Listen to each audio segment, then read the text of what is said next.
Shalom, salam sejahtera untuk kita semua. Mari kita mendengarkan nas khotbah untuk hari Minggu tanggal 17 November 2024 yang diambil dari Matius 24 ayat 9 sampai dengan ayat 14. Demikian bunyinya. Pada waktu itu kamu akan diserahkan supaya disiksa, dan kamu akan dibunuh dan akan dibenci semua bangsa oleh karena namaku. Dan banyak orang akan murtad, dan mereka akan saling menyerahkan dan saling membenci. Banyak nabi palsu akan muncul dan menyesatkan banyak orang.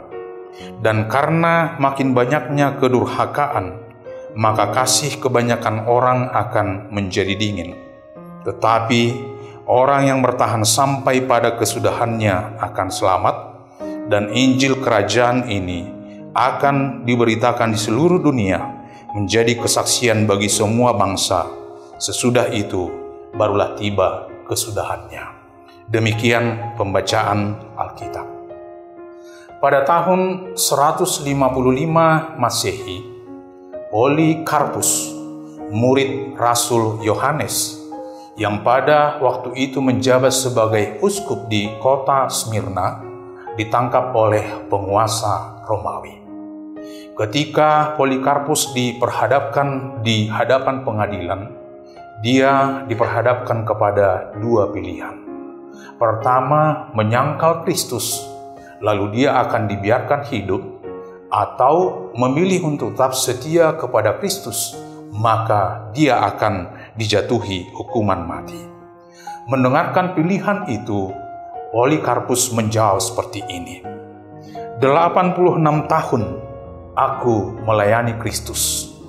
Ia tidak pernah berbuat salah kepadaku. Bagaimana mungkin aku menghujat Rajaku yang telah menyelamatkan aku?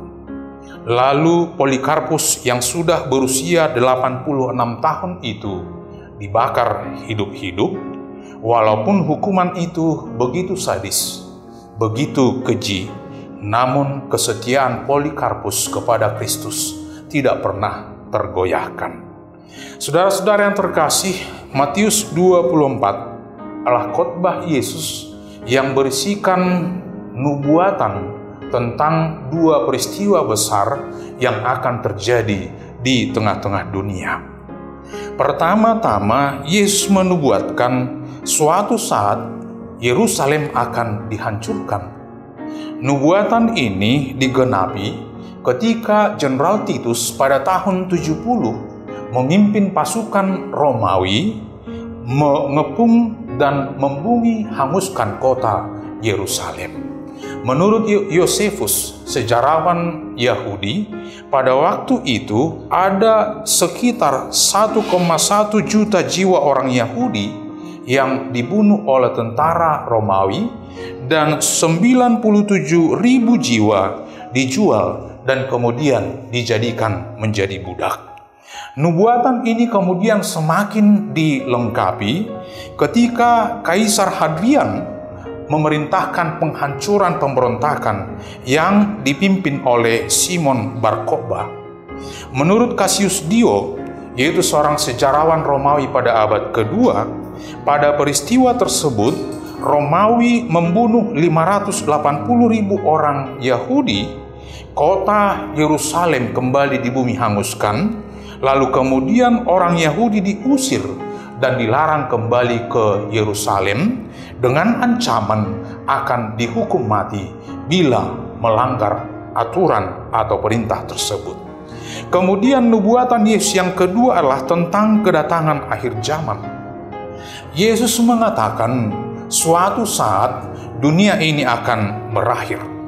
Walaupun Yesus juga mengatakan tidak ada satu orang pun manusia yang mengetahui kapan waktunya akhir zaman itu akan tiba. Namun melalui Matius 24 ayat 9 sampai dengan ayat 14 ini, Yesus mengungkapkan berbagai peristiwa yang akan terjadi secara khusus kepada orang-orang percaya, kepada pengikut Kristus selama periode ketika Yesus sudah naik ke surga dan menjelang kedatangan yang kedua kali ke tengah-tengah dunia ini. Peristiwa yang pertama dalam ayat 9, Yesus mengatakan gereja akan dibenci dan mengalami penganiayaan. Saudara-saudara, sejak gereja berdiri, gereja selalu mengalami berbagai bentuk penganiayaan. Menurut ensiklopedi evangelikal, sejak Yesus Kristus mati 2000 tahun yang lalu, sudah ada sekitar 43 juta orang Kristen yang mati martir karena imannya. Berikut menurut ensiklopedi tersebut, setiap hari ada lebih dari 200 juta orang Kristen yang mengalami penindasan, yang mengalami penganiayaan, dan 60% di antara mereka adalah anak-anak. Berikut ensiklopedi tersebut mengatakan, dari setiap hari ada lebih dari 300 orang percaya yang dibunuh karena imannya kepada Yesus Kristus. Artinya, apa yang dinubuatkan oleh Yesus dalam ayat 9 saat ini sungguh-sungguh menjadi sebuah fakta, kenyataan yang terjadi di tengah-tengah dunia. Kemudian yang kedua, Yesus mengatakan dalam ayat 10 bahwa banyak orang yang akan menjadi murtad. Banyak orang yang akan berbalik dari iman, dari kepercayaan mereka. Saudara-saudara, sebuah survei mengatakan pada saat ini di Amerika sedang berkembang sebuah tren, sebuah kecenderungan di mana banyak orang mengaku tidak lagi memiliki agama atau diberi istilah nuns atau tidak ada.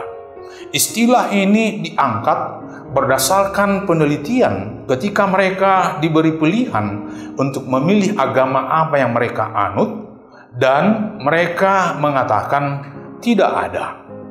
Dan jika tahun 2007 jumlah penganut nuns, jumlah orang yang mengaku tidak memiliki agama hanya sekitar 16%, tetapi survei terbaru yang diadakan terhadap 3.300 responden menunjukkan jumlah itu semakin lama semakin bertambah. Sebagian besar penganut nuns mengatakan mereka percaya kepada Tuhan, tetapi sangat sedikit yang mau mengikuti acara ibadah atau kebaktian yang dilakukan oleh agama apapun.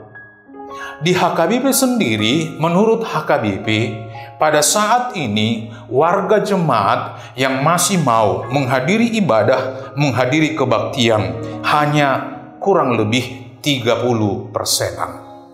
Kemudian hal yang ketiga yang dikatakan oleh Yesus akan terjadi kepada pengikut Kristus, dalam ayat 11 dikatakan banyak orang yang akan diombang-ambingkan oleh pengajaran-pengajaran sesat. Kembali merujuk hasil penelitian yang diadakan di Amerika, menurut sebuah lembaga survei tahun 2022, lebih daripada setengah penduduk negeri itu, yaitu kira-kira 53%, percaya bahwa Alkitab itu tidak benar secara harafiah. Lebih dari setengah penduduk negeri mengatakan Alkitab itu tidak benar secara harafiah. Dan kemudian ada 5 keyakinan yang paling keliru yang pada saat ini sedang merasuki mereka. Yang pertama, banyak orang mengatakan Yesus bukan satu-satunya jalan menuju Tuhan. 56 responden meyakini bahwa Tuhan menerima penyembahan agama apapun. Yang kedua, 73% percaya bahwa Yesus itu diciptakan. Yesus itu memiliki awal dan memiliki akhir. Kemudian 43% mengatakan Yesus bukan Tuhan. Ajaran Arian yang pada saat ini sedang dikembangkan oleh aliran Saksi Jehovah sudah dianut banyak orang di tengah-tengah dunia. Kemudian 60% mengatakan Roh Kudus bukanlah salah satu pribadi dari Trinitatis atau Tritunggal, tetapi Roh Kudus hanyalah sebuah kekuatan, sebuah bentuk kuasa Tuhan. Kemudian yang kelima, 57% mengatakan manusia tidak dilahirkan berdosa, tetapi manusia menjadi berdosa karena perbuatan sesudah mereka menjalani kehidupan sehari-hari. Kemudian hal yang keempat yang dinubuatkan oleh Yesus akan terjadi kepada orang percaya dalam ayat 12, di sana dikatakan kasih akan menjadi dingin, egoisme akan semakin merajalela. Kita semua mungkin sudah pernah mendengar sebuah peristiwa yang sedang viral, yang sedang hangat diperbincangkan, yaitu tayangan seorang suami yang tega membunuh istrinya sendiri yang sedang live melakukan karaoke di Facebook. Peristiwa tersebut merupakan sebuah bukti bahwa memang kasih itu sedang digerogoti. Kasih itu perlahan-lahan mulai menghilang dari kehidupan manusia. Yang menjadi pertanyaan, dari sekian banyaknya cobaan, tantangan yang akan terjadi dalam kehidupan orang-orang percaya, bagaimanakah kita menghadapi semuanya itu? Apakah kita akan tetap bertahan setia atau percaya kepada Tuhan? Ataukah sebaliknya, kita akan kehilangan identitas kita sebagai seorang pengikut Kristus, akan kehilangan iman kita sebagai orang yang percaya kepada Yesus Kristus Juru Selamat kita?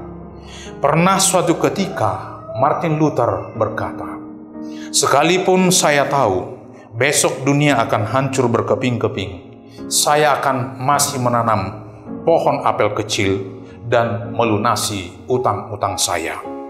Kemudian Fransiskus dari Assisi ditanya pada saat dia sedang memangkas pohon, ketika ditanya apa yang akan dia lakukan jika dunia akan kiamat, Fransiskus menjawab, "Saya akan terus memangkas kebun ini sampai selesai."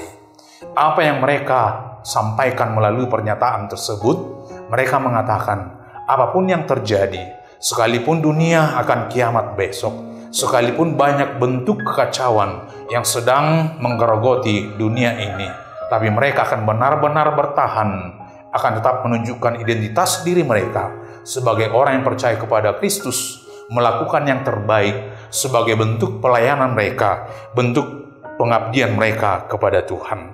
Setialah, maka engkau akan diselamatkan. Amin.